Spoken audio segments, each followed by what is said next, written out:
The 19th century English preacher Charles Spurgeon once said, "You cannot be Christ's servant if you're not willing to follow him, cross and all." What do you crave? A crown? Then it must be a crown of thorns if you're to be like him. Do you want to be lifted up? So you shall, but it will be upon a cross. It has become somewhat commonplace in the modern church, as it should be, to ask the question, do you follow Jesus? What is not asked nearly as often, however, is why do you follow Jesus? And yet that is a question that every professing Christian should be asking ourselves, not just, am I following him, but what actually motivates me to follow him? Because first of all, the answer is clearly not the same for everyone. Even if it should be, it's not. Not everyone follows Jesus for the same reason, which we're going to see in our story today. And secondly, how you answer that question, why do you follow Jesus? The answer to that question has a direct correlation to how well you actually know him.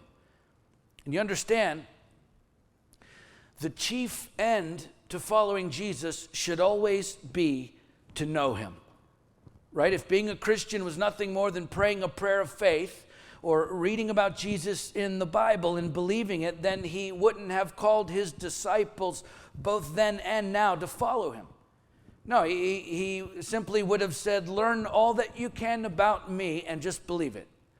Or pray this prayer and you're all set. And yet when he called people in the New Testament, he didn't just invite them to believe in him or to know something about him. He invited them to follow him over and over and over again. Jesus said, "Come, follow me." Why? Because he knew that the only way you can actually know someone is to be with them. By the way, just to be clear, without question, we are saved by his grace through our faith, not by works, as the Apostle Paul explains in Ephesians 2:8 and 9. But listen, true faith always leads to following. And so following Jesus is key to knowing him. And I think most believers probably understand all of that. But listen, even at that, you can follow someone and still never truly know them. Do you believe that? After 3 years of following Jesus, 3 years of being with him, all of the experiences, all of the turmoil and hardships and wonderful times and all of the things they went through, 3 years of following Jesus, just before his death and resurrection and ascension to heaven, he was reassuring his own disciples that they didn't have to worry because, as he explained, you know the way to where I'm going. And so Thomas, one of those disciples, said, "Lord, we do not know where you're going. How can we know the way?"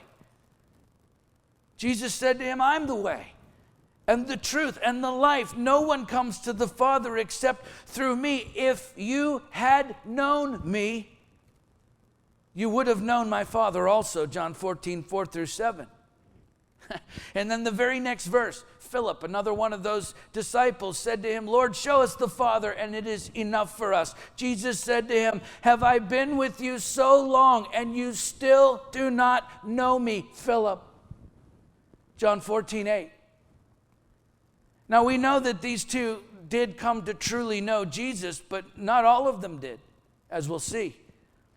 And so obviously you can follow someone, even Jesus, closely, and still not truly know them, which is why it's so important that we answer this question today. Not only are you following Jesus, but why? Because what motivates you to follow him is also what opens or closes your heart to actually knowing him. And make no mistake about it, more than anything else, Jesus wants you to know him. Theologian Timothy Keller writes, Jesus says, "I want you to follow me so fully, so intensely, so enduringly that all other attachments in your life look weak by comparison."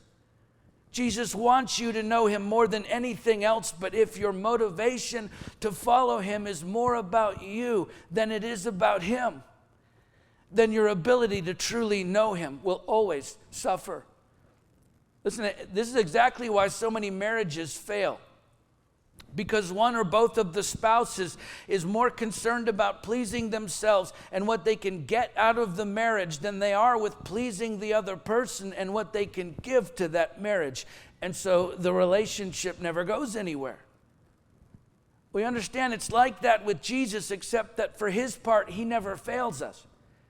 He's always ready for us to go deeper in relationship with him, always, which you understand means that you are as close to God right now in your life as you want to be.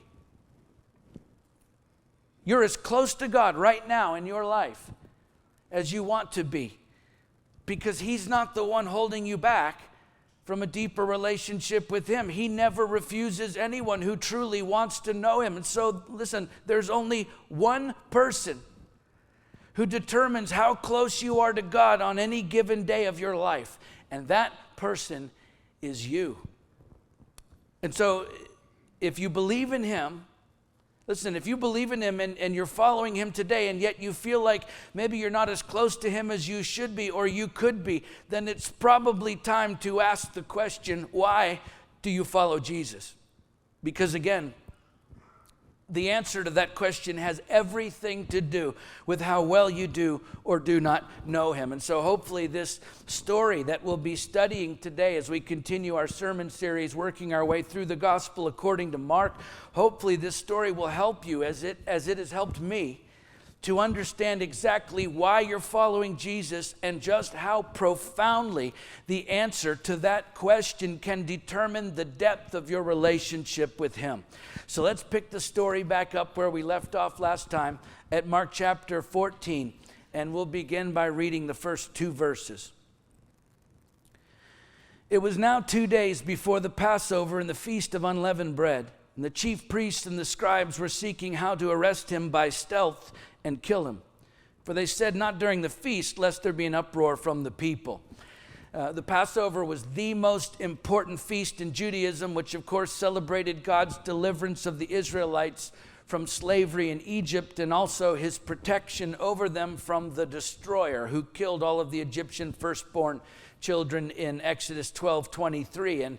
And connected to that celebration was the Feast of Unleavened Bread, which remembered the haste with which the people of Israel were commanded to leave Egypt. In fact, they had to be so prepared to exit at a moment's notice, there was no time to allow the yeast in their bread to rise. So they were commanded to make unleavened bread so they could leave as soon as they were commanded to and still take their bread with them, which you can read about in Exodus 12:18 through 20, also verses 33 and 34. And so together, these 2 celebrations lasted an entire week, and it was what we refer to as a pilgrimage festival, meaning it could only be held in Jerusalem, and therefore Jews from the diaspora, those who were scattered throughout the regions outside of Jerusalem, would then stream into the city each year en masse, according to the first century Jewish historian Flavius Josephus, causing the population of the city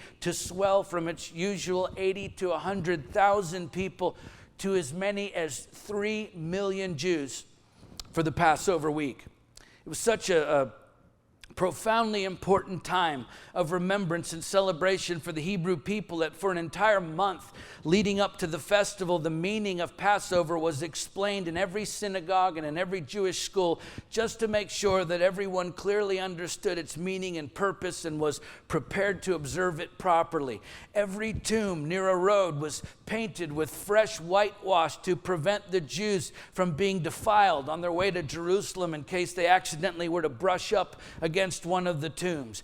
Every male Jew who lived within 15 miles of Jerusalem was required to come to the city for Passover. And again, hundreds of thousands more came from great distances, including Galilee this particular year, because so many from that region had heard and seen Jesus teaching the gospel and performing great miracles there, as we've learned over these past few months working through this gospel. And so you have a city with maybe 100,000 people in it on a good day, now hosting millions of Jews who were white hot with nationalistic fervor. First of all, because of the festival and what it represented, and yet even more so this particular year, because they were looking specifically to Jesus, who was extremely popular at the time, to deliver them from their Roman oppressors, which you can understand put the Romans, and particularly the Roman military, on high alert. So they were prepared to crush any kind of popular uprising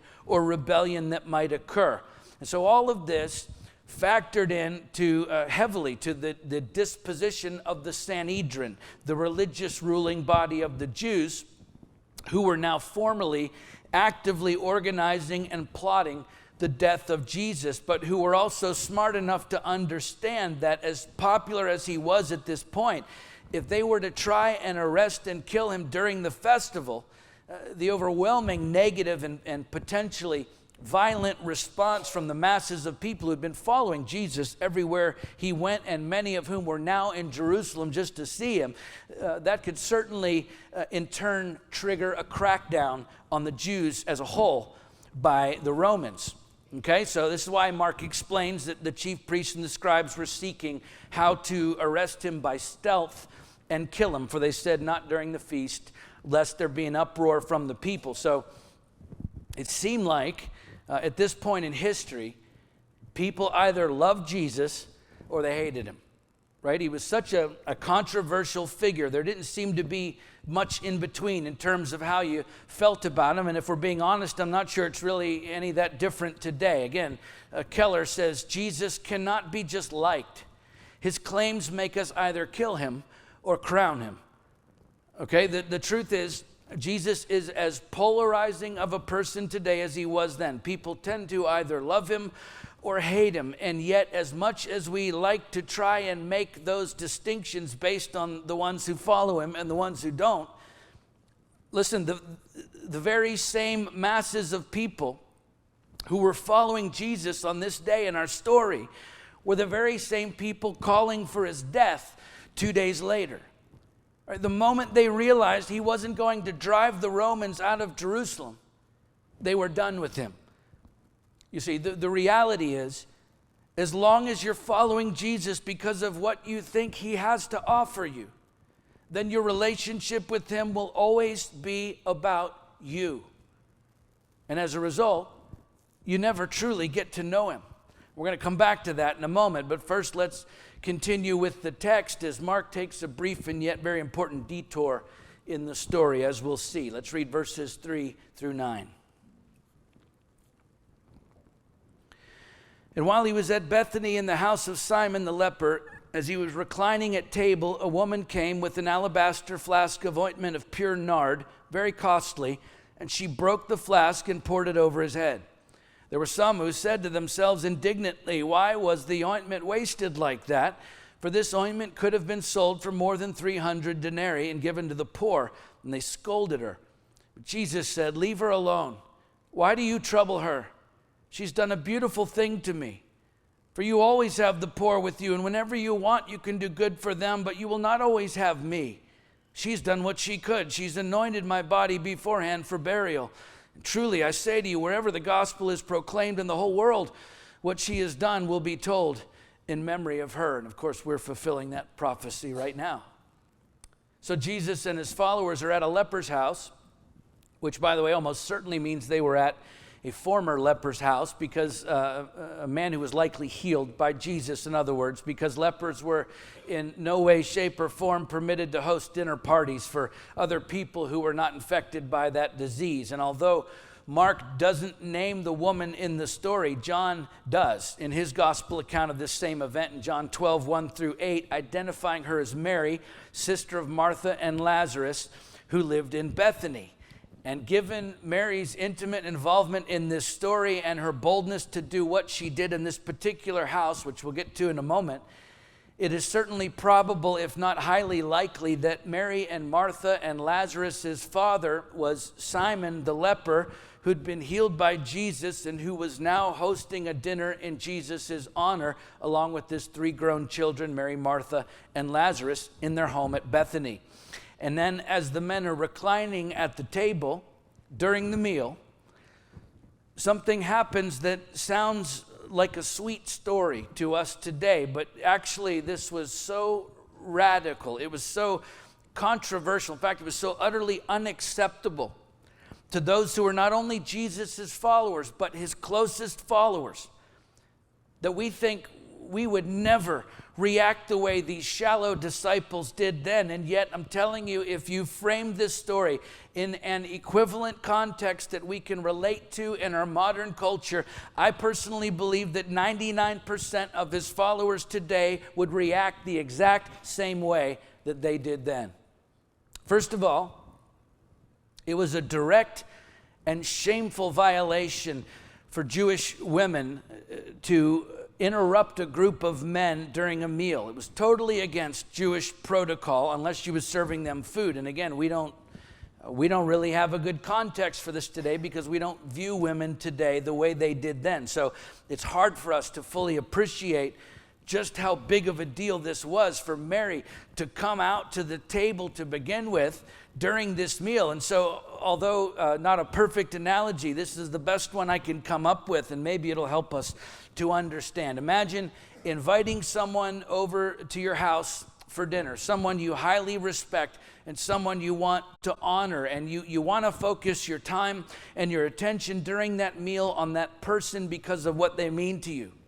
So you put all of your kids to bed so there won't be any distractions while you share this meal with this very important person, and you tell your kids, don't get out of bed, you stay there because we're having this meal with this guest. And yet right there in the middle of the meal, while you're having conversation with this person you deeply respect, one of your kids gets out of bed and marches right into the dining room and stands there right next to your guest.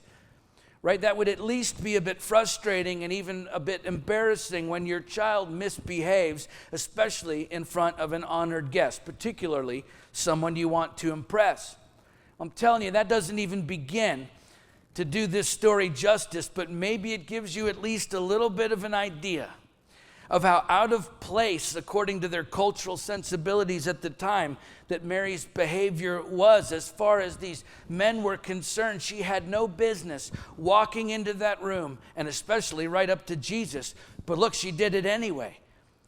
And yet that doesn't even compare to what happens next, because she pulls out an alabaster flask of ointment of pure nard. In Jesus' day, an alabaster flask was a translucent white bottle that in and of itself, just a bottle, was worth great value, and one that was only used to store the very best and highly valued oils and ointments of the day. I was reading by Pliny the Elder. He's a first century Roman naturalist and author who wrote about different oils and ointments in antiquity, among other things. And in his seminal work, Natural History, he wrote that the best ointment is preserved in alabaster.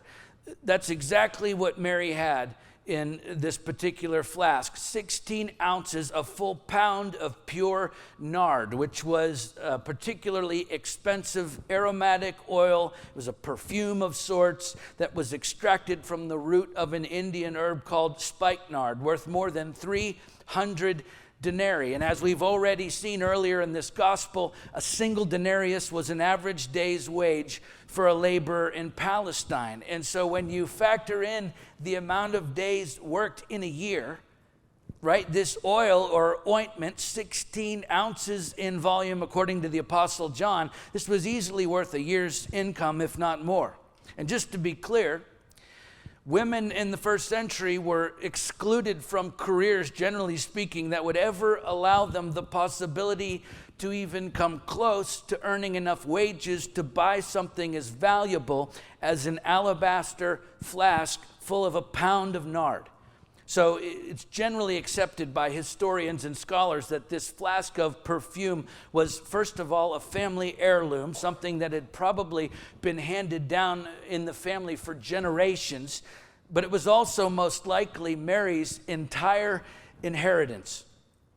So with that in mind, she interrupts this meal and doesn't just take the bottle and pour out its contents. She breaks the bottle so that it could never be used again.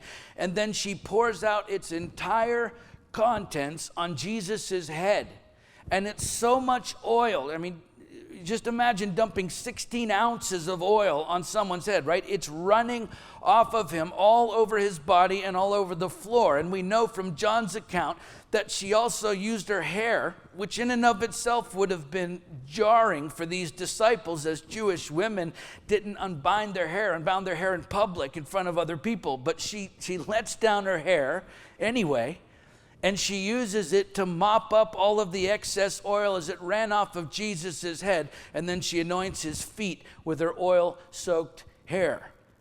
Now listen, there is no analogy to do this justice, but we have to try, because it's so important that we understand the consequences of what Mary was doing, which explains the reaction of these men. So imagine, once again, you're there having your dinner with your special guest, and maybe you've also built a nice fire in the fireplace to warm that guest while you're sharing the meal.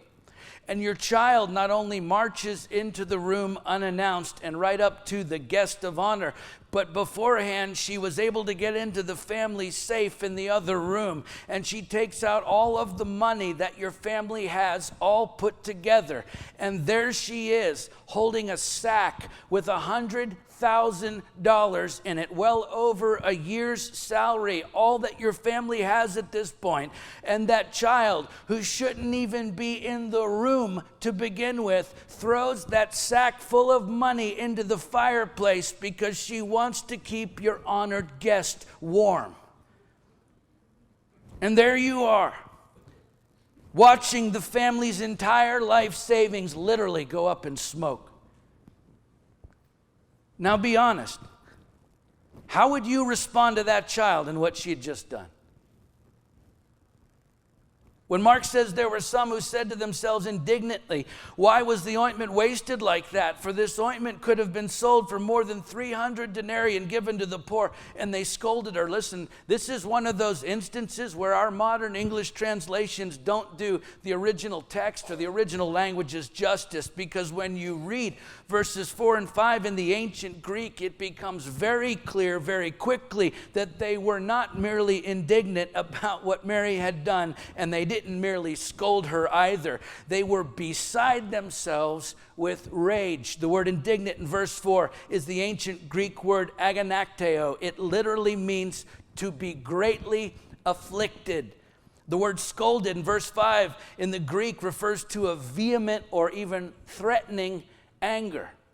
It was actually a word that was often used to describe a bull who is inflamed and his nostrils flare and he paws at the ground before he charges his victim. That is the disposition of these men. In other words, they're beside themselves, enraged by what this woman has just done, which I think is precisely how we would feel today if our child burned the family's life savings in the fireplace in order to keep our guest warm.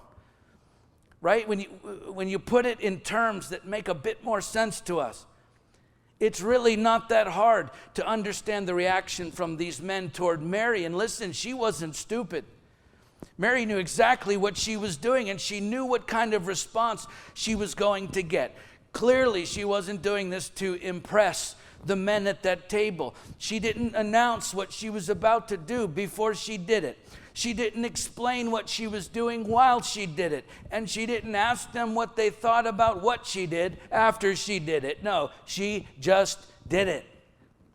This is the equivalent of Mary not going onto Facebook today and saying, "I'm so humbled and blessed to be able to give away my life savings to Jesus," and then taking 50 selfies while she's pouring the oil on Jesus' head, and then inviting people to comment on her humility and faithfulness after she was done. No, Mary doesn't say a word. She didn't ask permission. She didn't explain what she was doing, and she didn't hold back. She just gave everything that she had in that moment. But why? What would possibly drive her to do something so drastic, so sacrificial, to risk her own future, so shameful in the eyes of those around her, and so seemingly irresponsible? right? I don't think she understood the prophetic significance of what she was doing in the moment. Jesus does explain it after when he says she's anointed my body beforehand for burial. That's in fulfillment of Scripture. But I don't think she was doing this to try and fulfill prophetic Scripture. Well, then why? Why did she do what she did? There was no immediate reward. There's no praise from her friends. There's no financial benefit, and yet there were plenty of long-term consequences to be had for no longer having your life savings available to you. So what motivated Mary to do what she did? What motivated her to follow Jesus in a way that no one else would have dared to? Well, the answer is one simple word: love. Mary loved Jesus, and he knew it. That's why he commended her while everyone else was condemning her, because he knew that Mary actually took the greatest of all commandments seriously. You remember what it was that Jesus said? He said, "You shall love the Lord your God with all your heart, and with all your soul, and with all your mind, and with all your strength, and with all your oil, and with all your money, and with all your possessions, and with all your family, and with all your passion, and with all your energy, and with all your talents," just with everything. Mark 12:30, that's exactly what Mary did. The question is, do you follow Jesus because you love him? And listen, I understand we follow him because we believe what he said is true. I understand we follow him because we believe it's the right thing to do. I understand we follow him because we believe he's the way that we get to heaven. I understand all of that. But listen, if you empty out the room when there's no one left to impress or to try and measure up to, when you are all alone and you strip away all of those other reasons, can you look at yourself in the mirror and honestly say to yourself, I love Jesus? And even more importantly, can you honestly say that to him? Because look, I think we tend to follow Jesus in our modern church culture for all kinds of reasons, and we'll talk about that more in a moment. But you understand there's actually only one valid reason, only one pure motivation for following Jesus, and that is love. You see, love, Christ's love in us, and our love for him, that is the mark of a true follower of Christ. It's what Jesus said, "By this all people will know that you're my disciples." If you're highly religious, no. If you go to church every time the doors are open, no. If you pay your tithe, no. If you act right, no. If you're a really good person, no. How will people know that you're my disciples? If you have love for one another. John 13:35. That's why the Apostle Paul said you could be the greatest church-going, good deed-performing, most impressive follower the world has ever seen. But if you're not following Jesus because you love him, then you actually aren't doing anything. This is how Paul put it. He said, "If I speak in the tongues of men and of angels, but have not love, I'm a noisy gong or a clanging cymbal. And if I have prophetic powers and understand all mysteries and all knowledge," can you imagine? "And if I have all faith so as to remove mountains, but have not love, I am nothing. If I give away all that I have, and if I deliver up my body to be burned," and listen, many of them did, "but have not love, I gain nothing." 1 Corinthians 13, 1 through 3. Okay, look, whatever it is that is motivating you today to follow Jesus, if it is anything other than love. Love for him first, and then love for his people. If your motivation for following him is anything other than love, then everything you're doing in your life as a follower of Christ right now, it means nothing. Wow. That seems harsh. It does. But look, it is vital that we soberly and honestly face the answer to that question in our own lives, because the answer to that question is what opens or closes our heart to truly knowing him. Right? As crazy as what Mary did with that oil, as crazy as that seemed to these men, these followers of Jesus, based on their response and then Jesus' response to what she did, between their two responses, who do you think understood the heart of Christ more? These men or Mary? Based on what Jesus says, I think the answer is quite clear. Mary certainly understood the heart of Christ more than his own disciples. How could that possibly be? I believe it's because, at least at this point in the story, Mary loved Jesus more than they did. In fact, she loved Jesus more than she loved anyone or anything else, including herself. And so everything that she did was purely motivated by that love. Listen, in the chapter just before this story in John, when her brother Lazarus lay dead in a tomb, as Jesus was approaching their village, he sent for Mary. And Mary, who was surrounded by people who had come some a long way to her home specifically to be with her and to comfort her, the moment she hears that Jesus is calling for her, she rises up, she abandons her friends and runs out of that house, through town and outside of the village, and falls down at Jesus' feet. It's really not hard to see how much Mary loved Jesus. And I believe, at least at this point in the story, her love for him actually exceeded that of even his own disciples' love for him. Now, eventually, we know these men caught up to her, right? We know later on how much they loved Jesus as well. But at this point, listen, at this point, they were following him for a lot of other reasons, just as so many of his disciples do today. We're going to talk about why as we finish the story this morning. Let's read it, verses 10 through 21. Then Judas Iscariot, who was one of the 12, went to the chief priests in order to betray him to them. When they heard it, they were glad and promised to give him money, and he sought an opportunity to betray him. And on the first day of unleavened bread, when they sacrificed the Passover lamb, his disciples said to him, "Where will you have us go and prepare for you to eat the Passover?" And he sent two of his disciples and said to them, "Go into the city, and a man carrying a jar of water will meet you. Follow him, and wherever he enters, say to the master of the house, 'The teacher says, where is my guest room where I may eat the Passover with my disciples?' And he will show you a large upper room furnished and ready, there prepared for us."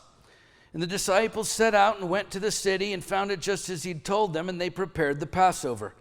When it was evening, he came with the 12, and as they were reclining at table and eating, Jesus said, "Truly I say to you, one of you will betray me, one who is eating with me." They began to be sorrowful and to say to him one after another, "Is it I?" He said to them, "It is one of the 12, one who is dipping bread into the dish with me. For the Son of Man goes, as it is written of him, but woe to that man by whom the Son of Man is betrayed. It would have been better for that man if he had not been born." So Judas avails himself to the Jewish religious leadership in order to betray Jesus for money. We know from Matthew's account of this same story that he is promised 30 pieces of silver for this act of betrayal, which is great news for the religious leaders. It's well worth the money as far as they're concerned, because Judas knows where Jesus hangs out.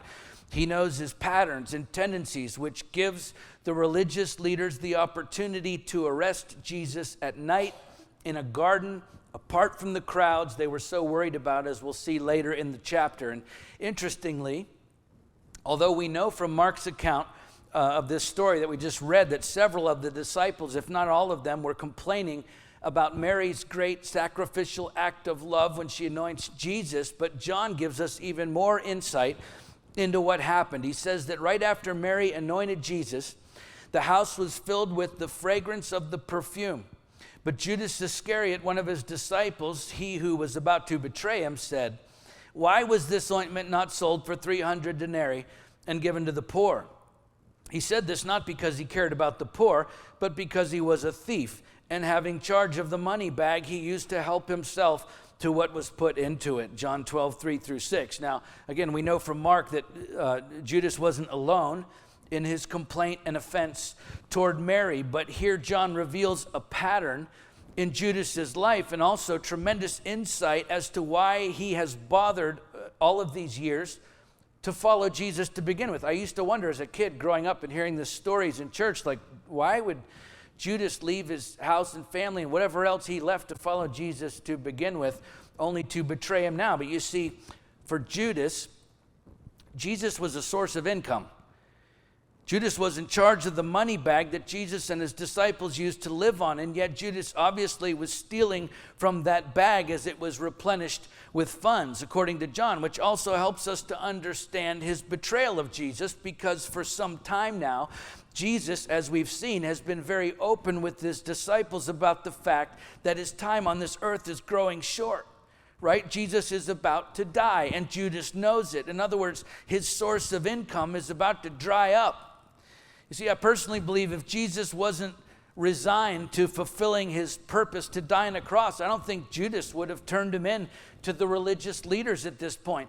Not because he loved Jesus, but because he loved himself. And Jesus was an ongoing source of income for Judas to enjoy. But the moment Judas realizes that Jesus' death is not only inevitable but imminent, he seizes the opportunity to profit from Jesus one last time by betraying him. It is a jolting, sobering reality to have to confront the actions of this man who has been following Jesus so closely, just like the jolting, sobering reality of the actions of a woman named Mary who had also been following Jesus closely. Two very different responses to Jesus by two different followers, both equally extreme, yet for entirely different reasons. And I think it forces us to confront the question, do you follow Jesus because you love him? Or do you follow Jesus because you love yourself? Listen, I know that sounds strange. That's a strange thing to say in church to a bunch of believers, right? But I honestly believe this is one of the most important questions for followers of Christ today that is not being asked in the church. Not just do you follow Jesus, but why do you follow Jesus? Because you love him? Or is it because you love yourself?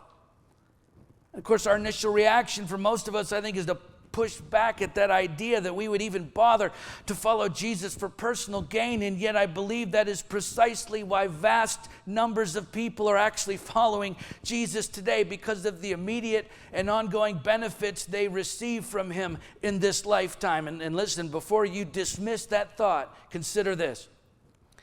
If the personal benefits of following Jesus that we experience on this earth were removed from your life, the fact that he heals our diseases and provides for our needs and comforts us when we're hurting, the fellowship of the saints, the care we receive from the body, his church, right? The peace that passes all understanding, the never-ending flow of grace and mercy and blessing that we receive from him on a daily basis. If all of that was removed and all that remained was you and Jesus, your creator and redeemer, with no further personal blessings in this life, if that's all that was left, would it still be enough for you to follow him? Because I can tell you this, if you're not following him today because you truly love him more than anything or anyone else, especially yourself, then the answer is no. You see, for Mary, following Jesus meant giving up what wealth she had because she loved him. For Judas, following Jesus meant gaining all the wealth he could because he loved himself.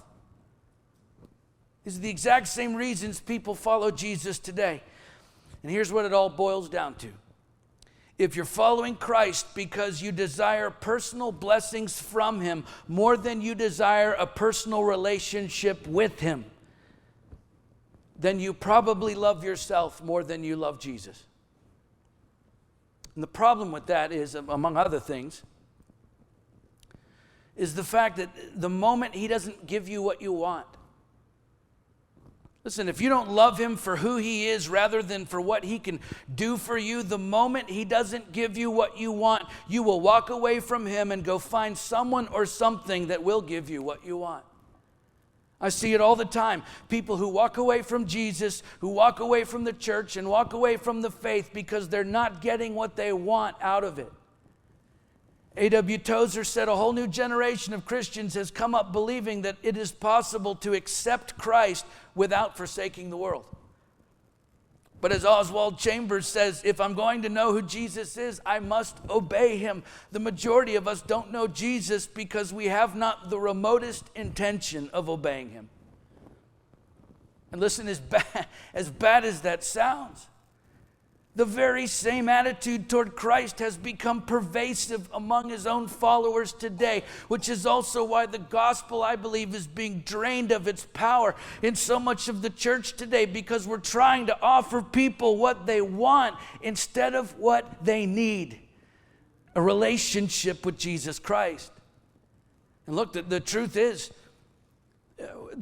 we absolutely stand to gain a lot in this life by following Jesus, right? He made a lot of promises to those who choose to believe in Him and follow Him. And a lot of those promises pertain to life on this earth, which is wonderful.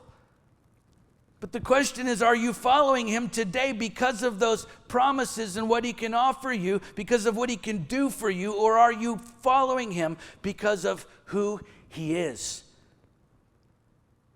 Are you following Him because you want something from Him?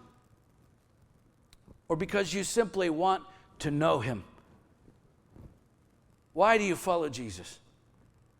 That is, I believe, one of the most important questions that we should be asking in the church today, because Jesus wants you to know Him more than anything else. And yet, as long as your motivation for following Him is more about you than it is about Him, then your ability to go deeper into relationship with Christ will always suffer. Listen, that's always on us, because He is always ready to go deeper into relationship with you, always, which means you are as close to God right now in your life as you want to be. You are as close to God right now in your life as you want to be, because He is not the one holding you back. So listen, if you're not as close to Him as you should be or as you could be today, then I think it's probably the right time to ask this question. In fact, I cannot think of a better time than right now to ask this question. Why do you follow Jesus? Let's pray.